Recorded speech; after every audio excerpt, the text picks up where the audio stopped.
तो चलिए, पिछले लेक्चर में हमने थर्ड चैप्टर देखा था, फूड पॉइजनिंग के बारे में हमने पढ़ा था। अब हम चैप्टर 4 है हमारा, गर्विश एवं दूषी विष। अब दूषी विष के बारे में हम इस चैप्टर में डिस्कस करेंगे। डिस्कस करने से पहले मैं आपको बता दूं, मेरा चैनल है KGPMS क्लासेस, इसको प्लीज़ सब्सक्राइब कर लें और सब्सक्राइब करने के बाद बेल आइकन को ज़रूर क्लिक करें ताकि मैं जो भी वीडियो अपलोड करूं उसका नोटिफिकेशन आपके पास पहुंच जाए। तो चलिए स्टार्ट करते हैं। अगस्त तंत्र का चैप्टर 4 है, गर्विश एवं दूषी विष। गर्विश क्या होता है? इसका सबसे पहले परिचय देखेंगे, इंट्रोडक्शन क्या है इसका। गर शब्द किसमें, ग्र धातु में अच प्रत्यय करने से गर शब्द बना है। गर शब्द का अर्थ होता है निगलना। कोई भी चीज़ है उसको निगलना क्या होता है, गर शब्द का अर्थ है।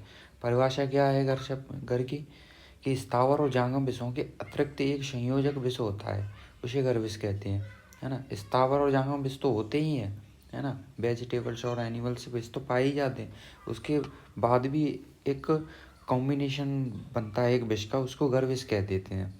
लक्षण क्या है गर विष के, क्या क्या लक्षण दिखाई देंगे शरीर पे पांडु वर्ण का वह क्रश हो जाएगा, शरीर कैसे हो जाएगा, पीला हो जाएगा, है ना, और दुबला पतला हो जाएगा।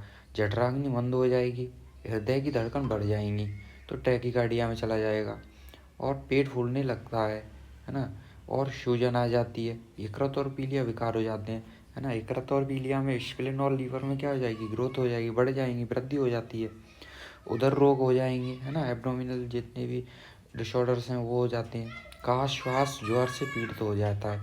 ये लक्षण दिखाई देंगे जब गर्विश होगा। तो चिकित्सा क्या करेंगे गर्विश की कि ताम्रवश्म की थोड़ी मात्रा लेंगे, उसको मधु में मिलाकर देने से वमन होता है ना। ताम्रवश्म लेंगे, उसकी थोड़ी सी मात्रा मधु में मिलाकर उसको पिला देंगे ताकि उसके बाद उसको वमन हो जाएगा, जिससे क्या होगा कि उसकी हृदय की शुद्धि हो जाएगी। स्वर्णमाच्छिक और स्वर्णभस्म को सरगरा के साथ रोगी को देने से रोगी शुद्ध हो जाता है ना। मूर्वा गुड़ इत्यादि चूड़ दे देते हैं गर्विश में। पार्वत आदि हिम देते हैं, और दूध और घी का प्रयोग इसमें हितकर बताया गया है। गर्विश किसी को अगर उसमें प्रेजेंट हो गया है बॉडी में, तो उसको दूध और घी का सेवन करने को बहुत ही अच्छा बताया गया, हितकर है उसके लिए। ये था हमारा गर्विश। अब हम देखेंगे दूषी विष क्या होता है, दूषी विष के बारे में। दूषी विष का परिचय क्या है, इसका निरुक्ति कैसे हुई है। दूष धातु में ऋच प्रत्यय या फिर अच प्रत्यय करने से क्या बना है, दूषी। इसका अर्थ होता है दूषित करने वाला। परिभाषा क्या है इसकी, स्थावर जांगम और कृत्रिम विष का वह अंश जो पूर्ण रूप से बाहर नहीं निकल पाता है, विषनाशक औषधियों के प्रभाव से उसके निर्विष होकर शरीर में पड़ा रह जाता है, फिर धीरे धीरे क्या करता है, वो शरीर की धातुओं को दूषित कर देता है। उसी को क्या कह देते हैं, दूषी विष कह देते हैं। क्या होता है कि जितने सारे वेजिटेबल्स एनिमल्स से और ना, और जो भी आर्टिफिशियल विष पॉइजन होते हैं, उनको क्या होता है, अगर वो एक बार बॉडी में एंटर कर गया, उसके बाद क्या होता है, चलो ठीक है, उसकी चिकित्सा कर दी, चिकित्सा करने के बाद वो बाहर निकाल दिया, है ना। लेकिन क्या होता है कि कुछ ना कुछ थोड़ा सा अंश उसमें रह जाता है, जो क्या काफ़ी समय तक पड़ा रहेगा बॉडी में, धीरे धीरे धीरे धीरे बढ़ता चला जाता है और सारी धातुओं को दूषित कर देता है और फिर से अपना रूप देखा देता है। उसको क्या कहते हैं, दूषी विष। निदान क्या है, ये प्रतिकूल देश में काल में अहितकर आहार विहार करने से, अत्यधिक परिश्रम करने से, मैथुन से, अधिक क्रोध से क्या हो जाता है, दूषी विष बनता है।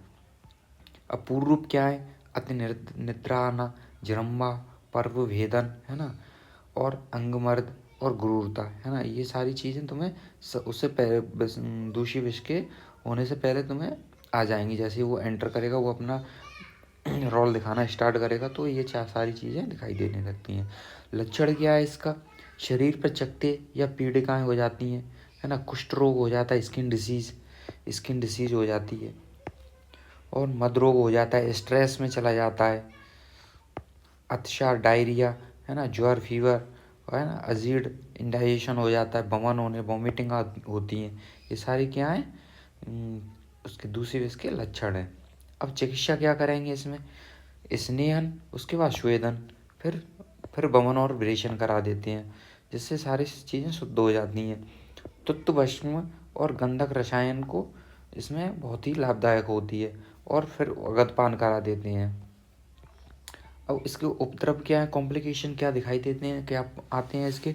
ज्वर आता है, दाह होती है, हिक्का हिचकियाँ आती हैं, आना हो जाता है ना, कॉन्स्टिपेशन, और शुक्र का क्षय हो जाता है। ये सारी चीज़ें हमें देखने को मिलती हैं। तो हमारा 4th चैप्टर एंड हुआ। नेक्स्ट लेक्चर में हम 5th चैप्टर देखेंगे। आज के लिए इतना ही रखते हैं। Thank you.